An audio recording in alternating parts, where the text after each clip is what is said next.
Hare Krishna, welcome to Jagannath kitchen. మనం సరుకులు తెచ్చిన తర్వాత కొన్ని మిగులుతుంటాయి కదండి. అలాగే ఈ రాగి మురుమురాలు కూడా ఎన్ని మిగిలాయండి. వీటితో ఇప్పుడు లడ్డు చేస్తున్నాను.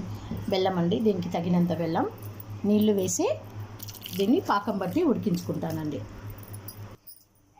ఇంట్లో ఏవైతే మిగిలిపోయిన వస్తువులు ఏవైతే ఉంటాయో వాటిని వేస్ట్ చేయకుండా అప్పటికప్పుడు పిల్లలకు చేసి ఇవ్వచ్చని చూపిస్తున్నానండి.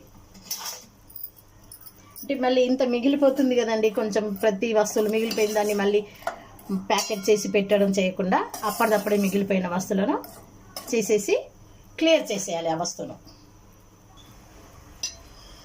తీగ పాకం వచ్చేంత వరకు విధంగా పాకాన్ని పట్టుకుందామండి. ఒక పాకం రాలేదు, కొద్దిగా నెయ్యి వేసుకుంటున్నానండి. ఇది నల్ల బంగారం అండి. ఇది నా దృష్టిలో ఈ బెల్లం నల్ల బంగారం. ఇప్పుడు దీన్ని ఇందులో వేసేసి లడ్డు చుట్టుకుంటున్నాను.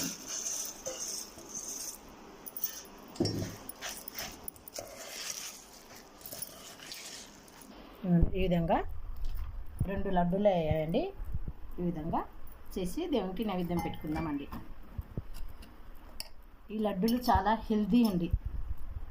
రాగి మురుమురాలు ఒకటి, నల్ల బెల్లం ఒకటి చాలా బాగుంటుంది. వీడియో నచ్చినట్లయితే లైక్ చేయండి, షేర్ చేయండి, సబ్స్క్రైబ్ చేయండి, బెల్ బటన్ నొక్కండి. Thank you.